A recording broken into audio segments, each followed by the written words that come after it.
Why is everyone talking about fake news and misinformation nowadays? Fake news, misinformation. Misinformation. And how did Andrew Tate's pizza box lead me down a rabbit hole of how social media spreads misinformation? Fake, disgusting news.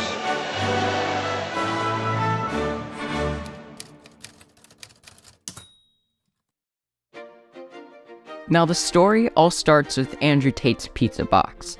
Recently, Andrew Tate was arrested for sex trafficking.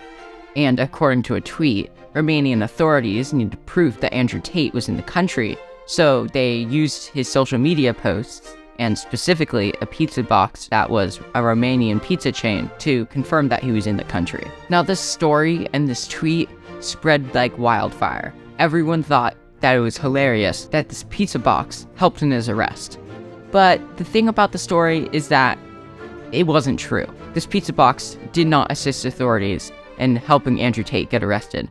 The authorities were already looking at Andrew Tate's social media feeds for a long time before this, and it wasn't just this pizza box that confirmed that he was in the country. So this got me wondering, how did this fake information spread so fast? I mean, why didn't no one stop along the way to think, maybe I should fact check this? And I feel like this is a recurring trend. I feel like I'm seeing more and more fake information come out, and it's leading a lot of people to not trust the news as much. So why now? Why is it so easy to spread fake information without knowing about it? Well, according to an article in 2016 from the World Economic Forum, the problem is that while traditional media had editors, producers, and other filters before information went public, individual publishing has no filter. You simply say what you want and put it out there.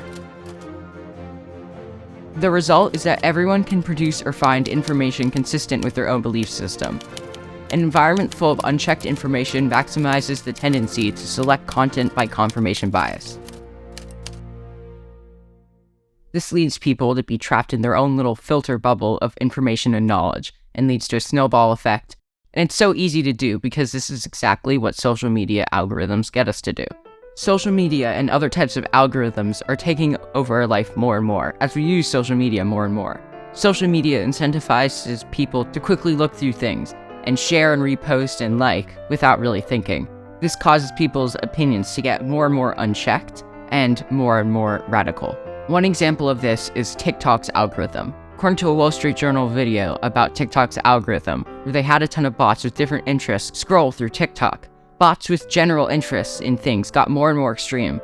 For example, the bot with a general interest in politics would end up being served videos about election conspiracies and QAnon. As they got into more and more niche categories, these categories are less likely to be moderated and fact-checked.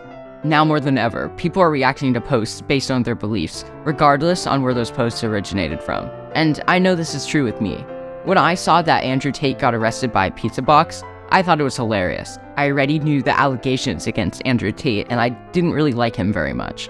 So when I saw this funny story of how he got arrested, I never thought twice to think it through a little more and realize it's probably not only this pizza box that led Andrew Tate to get arrested, but because it aligned with my beliefs on Andrew Tate and I thought it was funny, I shared it and I told people about it.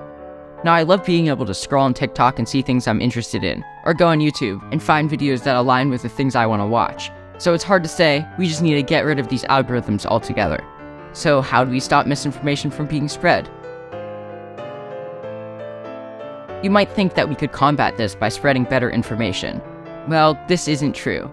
In fact, there's evidence that this only makes things worse. In another study we found, people interested in a conspiracy theory are more likely to become more involved in the conversation when exposed to debunking. In other words, the more the exposure to contrasting information the person is giving, the more it reinforces their consumption pattern. Debunking within an echo chamber can backfire and reinforce people's biases. So what, debunking misinformation just makes it spread more? No wonder Americans trust the news less and less over the past 10 years. According to this graph from the Gallup, we've seen a steady decline in Americans' trust for the mass media in the past 10 years. With more and more Americans not being able to trust the news, what do we do? You might just think, if you see something that looks fake, don't spread it. But the problem is, no one's spreading something that they think looks fake. Everyone's spreading things that they think are true. When I spread the rumor about Andrew Tate, I didn't think that it was fake. It didn't put off any alarm bells in my brain. One of the solutions for these problems might be more algorithmically based. We might have to push more and more companies on preventing misinformation. But the easiest solution to all of this is to just think before you post, and to try not to assume things are true even if it aligns with your opinion. Really, you just have to try to be skeptical of the things you see online, and make sure you read more into articles before just assuming the headlines are true. Also, be aware that algorithms drive you into filter bubbles that confirm your own biases and opinions. This makes browsing on social media way less convenient, but you can level it out to a place that works for you. It all depends where you draw that line. Thank you for watching.